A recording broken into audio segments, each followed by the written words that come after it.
अस्सलाम वालेकुम गाइस। आज हम स्टार्ट करेंगे chapter number 6 biomechanics of human skeleton muscles. इस चैप्टर में हम क्या पढ़ेंगे? हम मसल्स के बारे में पढ़ेंगे, biomechanics aspects of muscle function, उसके बाद properties of muscle tissues, function organisation of skeletal muscles. ठीक है, हम इस चैप्टर में ये डिस्कस करेंगे स्टार्ट्स के जो कुछ टॉपिक्स हैं उनके बारे में। हमें कुछ कंसेप्ट होने चाहिए, वैसे उसमें ऐसे क्यूज नहीं होता, लेकिन हमें कुछ डेफिनेशंस हैं हमें पता होनी चाहिए। देन हम यहाँ बुक से ही पढ़ते हैं इसको। इसमें सबसे पहले हमें बता रहे हैं जो मसल है, मसल क्या है? ये एक टिश्यू है जिसमें क्या होता है कि वो डिवॉल्व करता है टेंशन को, कि muscle is a tissue of activity developing tension, के इसमें क्या होता है? टेंशन डिवेलप होता है। देन स्केलेटल मसल की कुछ प्रॉपर्टीज़ और उसके फंक्शन के बारे में बताया गया है। स्केलेटल मसल क्या होता है? स्ट्रिएटेड होता है और इसका फंक्शन क्या है? Maintaining upright body posture. एक तो बॉडी पोस्चर को मेंटेन करेगा, दूसरा हमारी लिम्स को मूव करवाएगा, और क्या तीसरा क्या फंक्शन होगा? शॉक को ऑब्जर्व करेगा। ठीक है, देन आगे आ जाता है। अब हम स्टार्ट करते हैं फर्स्ट टॉपिक को, behavioural properties of the musculotendinous unit. उससे पहले एक और चीज़ हमें पता होनी चाहिए कि जो हमारे मसल्स होते हैं ना, उनका क्या फंक्शन होता है कि वो ये सब पोस्चर को मेंटेन करते हैं, लिम्स को मूव करवाएंगे। अब ये अपना फंक्शन उस वक्त परफॉर्म करेंगे जब पीछे से नर्वस सिस्टम इनको स्टूमुलेट करेगा। ठीक है, जब नर्वस सिस्टम मसल्स को स्टूमुलेट करेगा देन वो अपना जाके फंक्शन परफॉर्म करवाएंगे। इसीलिए हम मसल सिस्टम को क्या कहते हैं? Neuromuscular system. Neuro mean nervous system और मस्कुलर सिस्टम के वो क्या करना, उनमें वो अपना फंक्शन परफॉर्म करवाना, जो हमने पीछे अभी डिस्कस किया। देन आ गया प्रॉपर्टीज़ ऑफ द मस्कुलोटेंडनस यूनिट्स। अब इनकी प्रॉपर्टीज़ पढ़नी है कि ये जो हमारी ह्यूमन बॉडी में जो मसल्स हैं या दूसरे एनिमल्स में, रेप्टाइल्स में, उनकी क्या प्रॉपर्टीज़ हैं। नंबर 1 उनकी प्रॉपर्टीज़ क्या है? कंट्रक्टाइल होते हैं मसल, रिलैक्सेशन भी होती है उनमें, और टेंशन भी डेवलप होता है। इसी तरह ये बता रहे हैं कि एक्सटेंसिबिलिटी, इलास्टिसिटी और इरिटेबिलिटी और एबिलिटी ऑफ डिवेलपिंग टेंशन्स। और क्या होता है कि इनमें टेंशन की डिवेलपमेंट होती है। ठीक है, आप बता रहे हैं कि जो हमारी ये प्रॉपर्टीज़ है ना, ये तमाम मसल्स में कॉमन है। हमारी बॉडी में 3 तरह के मसल्स हैं ना, cardiac muscles, smooth muscles and skeletal muscles. ये तीनों, इन तीनों मसल की जो प्रॉपर्टीज़ है ना वो क्या है? कॉमन है। उसके बाद जो मसल्स अदर मेमल्स में होते हैं, रेप्टाइल्स, एम्फीबियंस, बर्ड्स, इंसेक्ट्स, उनमें भी यही प्रॉपर्टीज़ होती हैं, उनके मसल्स में भी सेम यही प्रॉपर्टीज़ होती हैं। आगे आ जाता है एक्सटेंसिबिलिटी एंड इलास्टिसिटी क्या होती है। अब 1 बाय 1 इनको डिस्कस करेंगे। एक्सटेंसिबिलिटी का मतलब क्या होता है? मसल का स्ट्रेच हो जाना, मसल का क्या, उसकी लेंथ में क्या हो जाना, उसकी लेंथ इंक्रीज़ हो जाना। और इलास्टिसिटी क्या है?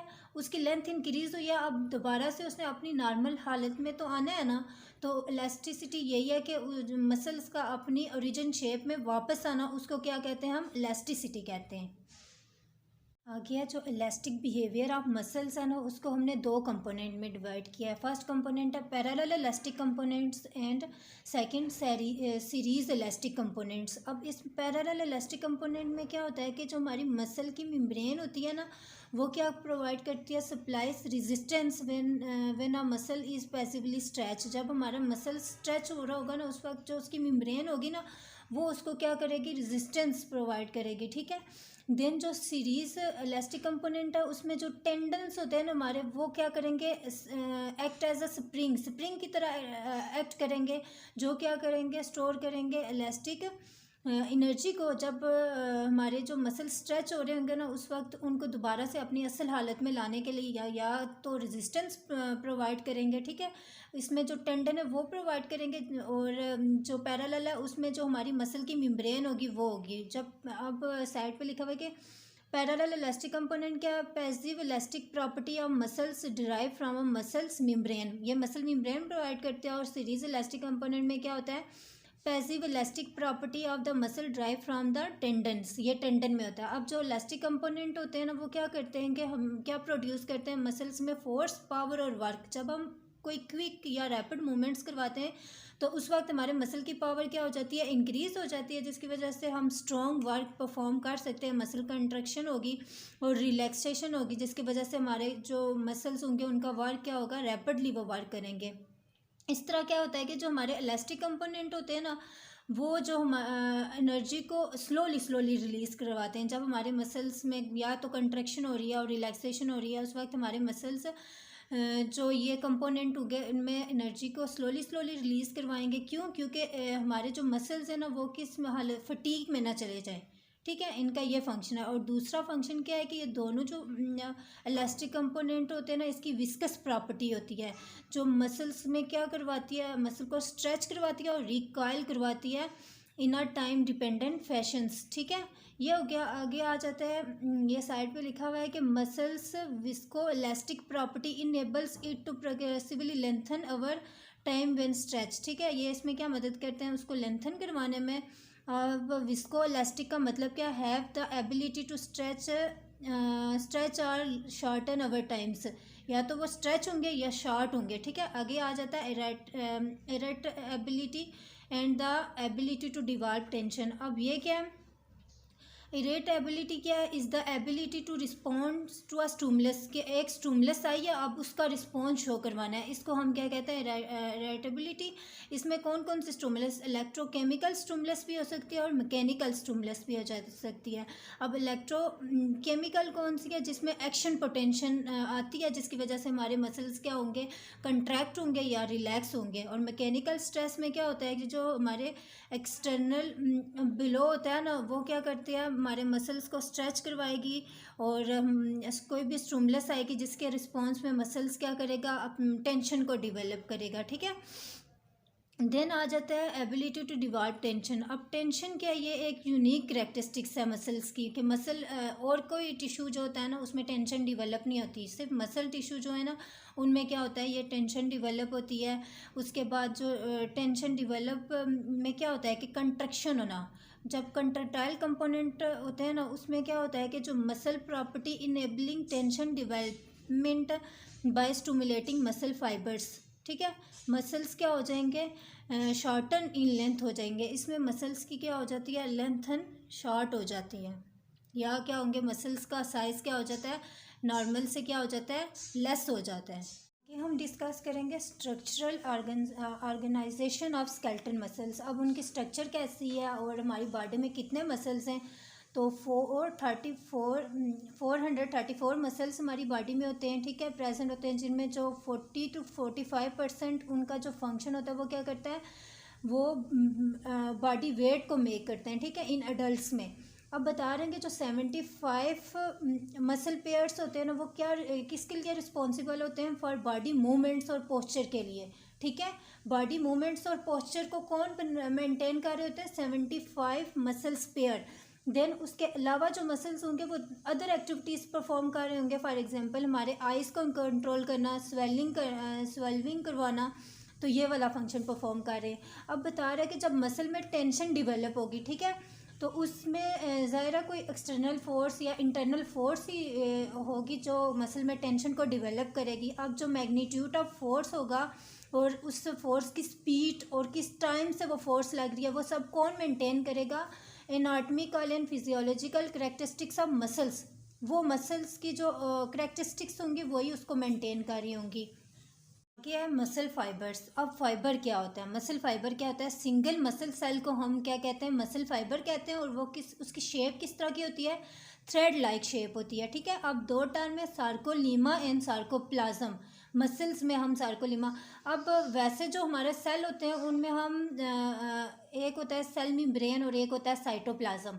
अब जो सेल मेम्ब्रेन है, अब जो मसल्स की मेम्ब्रेन होगी ना उसको हम सार्कोलीमा कहेंगे और सेल की मेम्ब्रेन को हम सेल मेम्ब्रेन कहते हैं, और मसल की क्या कहते हैं, सार्कोलीमा। अब जो साइटोप्लाज्म होगा ना मसल्स का, उसको हम क्या कहेंगे, सार्कोप्लाज्म। अब सार्कोप्लाज्म में क्या होता है कि नंबर ऑफ न्यूक्लाई होते हैं और माइटोकॉन्ड्रिया होते हैं। ठीक है, और इसके अंदर भी क्या होता है, बहुत सारे थ्रेड लाइक मायोफाइब्रल्स होते हैं जो किस तरह अरेंज हुए होते हैं, पैरेलल अरेंज हुए थे।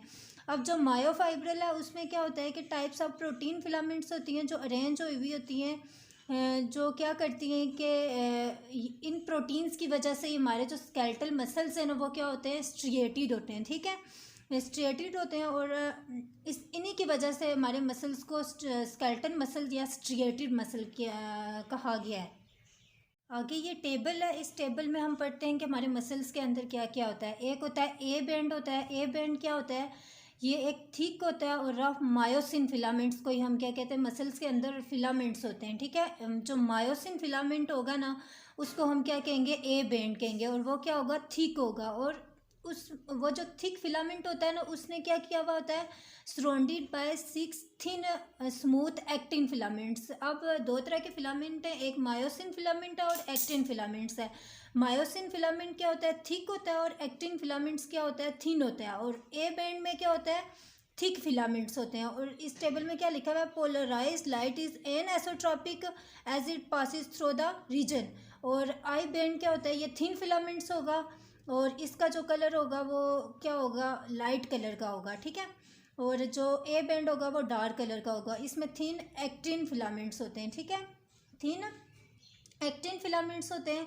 अब इनके जेड लाइन जो है ना, जेड लाइन हमने ऐसे याद रखनी है कि ये इन दोनों बैंड्स के बीच में होती है, ठीक है। इंटरमीडिएट डिस्क इसको कहते हैं। क्यों कहते हैं, क्योंकि ये ए बैंड और आई बैंड के क्या होगी, दरमियान में होगी। उसके बाद एच जोन आ जाती है। एच जोन कहाँ पे होती है, आई बैंड के जो डार्क रीजन होगा ना उसके बीच में होगी। ए बैंड के बीच में क्या होती है, आई बैंड होती है।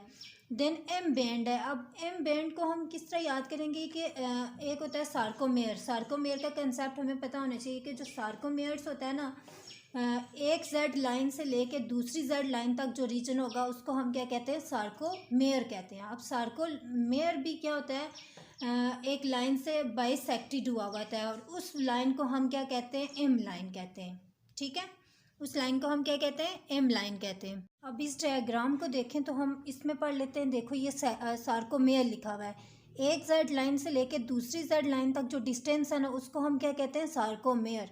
अब हमने मायोफाइब्रल भी पढ़ा था, और filaments of actin and filaments of myosin. देखें ये इस डायग्राम में अच्छे से नज़र आ रहा है। ये जो आई बैंड है ना, ये क्या लाइट इन कलर है। इसी में क्या होता है कि एक्टिन के फिलामेंट्स होते हैं। और ये जो डार्क एरिया नज़र आ रहा है ना, ये क्या है, ए बैंड है। ए बैंड क्या है, इसमें थिक मायोसिन फिलामेंट्स होते हैं। अब देखें कि जो आई बैंड है उसके बीच भी एक लाइन सा, एक बैंड सी हमें नज़र आ रहा है। इसको हम क्या कहते हैं, जेड लाइन कहते हैं। और देख जेड लाइन है, फिर ये डार्क रीजन है, फिर ये लाइट रीजन है, फिर ये जेड लाइन है। अब ये जेड लाइन क्या इन दोनों के बीच में है, ठीक है। अब एक जेड लाइन से दूसरी जेड लाइन के बीच जो डिस्टेंस आएगा उसको हम क्या कहते हैं, सार्कोमेयर कहते हैं। अब एच जोन क्या है, एच जोन जो डार्क बैंड है ना उसके बीच में होती है, ठीक है। डार्क बैंड या ए बैंड के बीच में जो लाइन होगी उसको हम एच जोन कहेंगे, और एम लाइन को होती है जो सार्कोमेयर को बाइसेक्ट कर रही होती है। आई थिंक आपको समझ आ गया होगा। अब जो मायोसिन है वो थिक फिलामेंट है, और एक्टिन क्या है, थिन फिलामेंट्स है। अब हमारे मसल्स में कंट्रैक्शन किस तरह होती है, एक्शन पोटेंशियल किस तरह जनरेट होती है, ये बताना है। कि देखो कि जब भी एक्शन पोटेंशियल जनरेट होगी तो हमारे थिन फिलामेंट्स होंगे ना, हमारे थिन फिलामेंट्स के साथ आके क्या होंगे, बाइंड हो जाएंगे, जिसकी वजह से जेड लाइन क्या हो जाएगी, उनके क्लोज हो जाती है, ठीक है। उसके बाद कि जो हमारे मायोसिन फिलामेंट्स होते हैं और एक्टिन फिलामेंट होते हैं उनके बीच क्रॉस ब्रिज होता है। हमने बताया था ना कि वो क्लोज हो जाते हैं। जब थिन एक्टिन फिलामेंट जब मसल कंट्रैक्ट होंगे तो दोनों फिलामेंट्स क्या हो जाएंगे, आपस में क्लोज हो जाएंगे, जिसकी वजह से क्या होगी, हमारे मसल्स क्या होते हैं, क्रॉस ब्रिजिंग बन जाती है। आप आगे बता रहे हैं कि हमारे जो होता है नेटवर्क ऑफ मेम्ब्रेनियस चैनल होता है उनको हम सार्कोप्लाज्मिक रेटिक्यूलम कहते हैं, जिनमें मसल्स क्या होते हैं, एक्सटर्नली होते हैं, और इंटरनली क्या होते हैं, यही फाइबर क्या होते हैं, ट्रांसेक्टेड बाय थिनी टनल्स, उनको हम ट्रांसफर टेब्यूल्स कहते हैं, ठीक है। ये दोनों टेब्यूल्स सार्कोप्लाज्मिक रेटिक्यूलम और ट्रांसफर्स टेब्यूल्स क्या करते हैं, ये एक चैनल प्रोवाइड करते हैं, ठीक है। चैनल किसके लिए प्रोवाइड करते हैं, for transport of the electrochemical mediators of muscles activators. आगे हम पढ़ेंगे लेयर्स ऑफ कनेक्टिव टिश्यूज। अब मसल्स में क्या होती हैं, लेयर्स होती हैं, ठीक है। अब हम इनर टू आउटर जाएंगे। इनर टू आउटर जाएं तो 3 लेयर्स हैं, एंडोमाइजियम, पेरीमाइजियम और एपीमाइजियम। अब जो एंडोमाइजियम है ना वो क्या है, एक फाइबर मेम्ब्रेन और सार्कोलीमा होता है, जिसने क्या किया हुआ होता है, थिन कनेक्टिव टिश्यूज को क्या किया हुआ होता है, सराउंड किया हुआ होता है, ठीक है।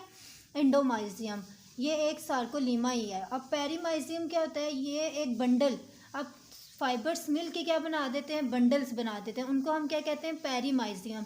Fibres are bundle into fascicles. अब क्या होगा कि जो सारे फाइबर्स एक बंडल में हमने उनको कलेक्ट कर लिया तो वो क्या होगा, पेरीमाइजियम होगा, एक शीट सी बन गया। अब एपीमाइजियम क्या करेंगे, ये ये क्या होंगे, ग्रुप ऑफ वेसिकल्स। अब क्या सारे बंडल्स को मिल के हमने एक जगह पे क्या उसने क्या बना दिया, होल मसल्स बन गए, तो उसको हम क्या कहेंगे, एपिमाइजियम कहेंगे।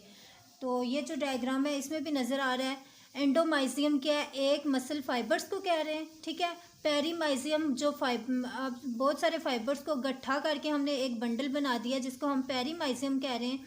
और एपिमाइजियम एक नया टॉपिक है, मोटर यूनिट्स। अब ये क्या है, मोटर यूनिट्स के जो मसल फाइबर्स है ना, वो क्या उनका जो एक्शन होगा या रिस्पॉन्स होगा वो किस तरह होगा, ऑल आर नॉट रिस्पॉन्स, या तो सब कंट्रैक्ट होंगे या कोई भी कंट्रैक्ट नहीं होगा। इसको हम क्या कहते हैं, मोटर यूनिट कहते हैं। अब इसमें क्या बता रहे हैं कि muscle fibres are organised into functional group of different size composed of a single motor neurons and all fibers innervated by it. These groups are known as motor units. ठीक है, a single motor neurons and all fibers its innervatives. अब बता रहे हैं कि जो motor unit होता है ना वो क्या करता है, are typically confined to a single muscles and are localised within the muscles. अब बता रहे हैं जो मसल फाइबर्स, कितने मसल फाइबर्स एक टाइम में इनर्वेट हो जाएंगे, नियर अबाउट 100 to 200 जो फाइबर्स होते हैं ना वो क्या होते हैं, कंट्रैक्ट होते हैं, ठीक है, या तो इनर्वेट होते हैं। अब बता रहे हैं कि किस पे डिपेंड करते हैं, type of movements the muscle excuse, के किस टाइप की मूवमेंट हो रही है। अब आगे क्या बता रहा है कि हमें ट्विच टाइप सेल्स, इसका भी कंसेप्ट होना चाहिए कि ट्विच टाइप का क्या मतलब है।